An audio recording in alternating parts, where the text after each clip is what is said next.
Hi everybody, welcome back to Vanessa's Van Life Journey. How are you guys doing today? And if you're new to the channel, welcome and thanks for watching today's video. Please subscribe to the channel if you haven't already. Hit the thumbs up button and leave a comment down below and let me know what you think about today's video. So as you guys know, Miss Pauline purchased a van from the same auction that I purchased my van from, Ritchie Brother Auction. If you haven't seen those videos about the auction and us purchasing the vehicle from the auction, go back and watch those vehicles if you get a chance. So she purchased the vehicle from the auction right before Christmas, and now it is time. It is time to do the deconstruction on the van. What that means is you're going to pull everything out of the van so you can make sure that you're starting your van build on a firm foundation. It is very important. I always say the most important thing to the van build and the most expensive things for the van build is the things that people never see, because the foundation of your van build is so important. That's going to determine whether or not you're comfortable in your van in the wintertime or the summertime, because the insulation and the foundation of your van build is going to amount and equal to the comfortability of you living in your van and being happy. And you want to make sure that the foundation of your van build is sturdy and proper, so that way in the future, if you do decide to make any changes to the van build itself, you don't have to worry about going back and changing your floor, changing your walls, changing your ceiling and the wiring behind the walls, the floor and the ceiling, because you know that you did do that properly from the beginning. So I do suggest that you take your time, do it right the first time, and that way you won't have any regrets. So as I stated, Miss Charlene and Miss Pauline are deconstructing the van. They pulled the mat that was on the floor of the van. They pulled that out. And I highly recommend, if you ever buy one of these Penske vans from the auction, that you pull the floor out, you take the black wall partition off so that you can see your floor, see your walls, and you can make sure that you do not have any rust behind there.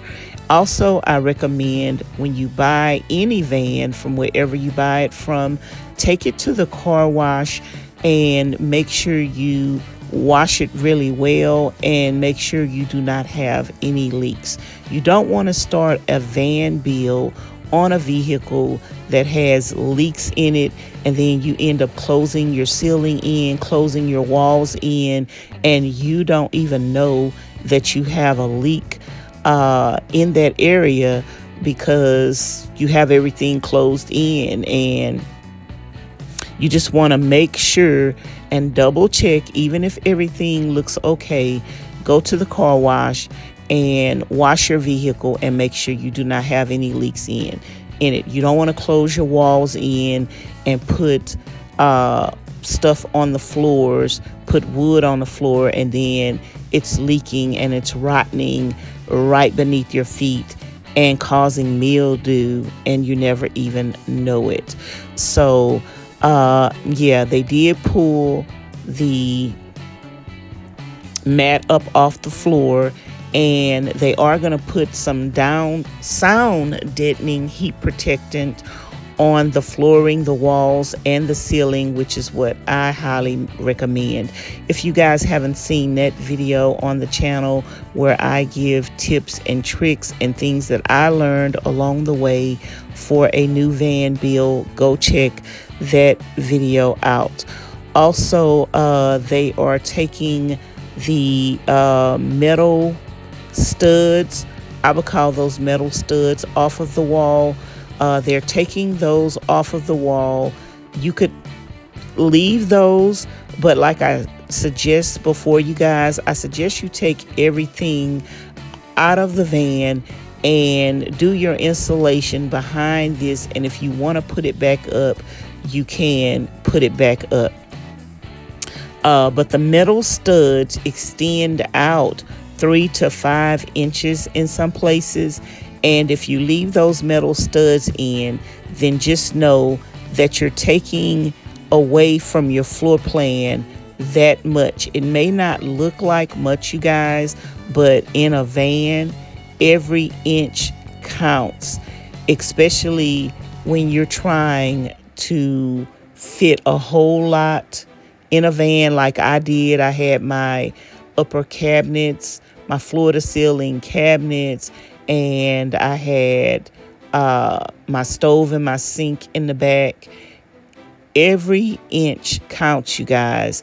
So it's going to be totally up to you whether or not you want to leave those studs in, whether or not you want to take the black partition off the wall and insulate behind it. Even though that may look like it's insulation to you, it is not insulated behind that partition. And remember, you're living in your vehicle and you want to be cool in the summertime and you want to be as warm as possible in the wintertime. And also you want to insulate behind these partitions because you don't want moisture to end up building up behind there, and you have a lot of condensation behind that plastic. So you want to pull that off and make sure you are putting the sound deadening. If you can't afford any other insulation in your van other than that sound deadening, I highly, highly, highly recommend that.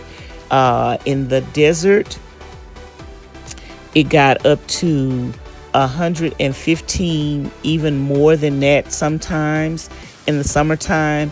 And when I put that sound deadening, sound barrier, heat protectant on the walls, the ceiling, and the floor, oh my goodness, it made an instant difference in the heat that was in the inside of the van. So I highly recommend that. Even if you're going to put insulation on the top of it, I recommend that you do that.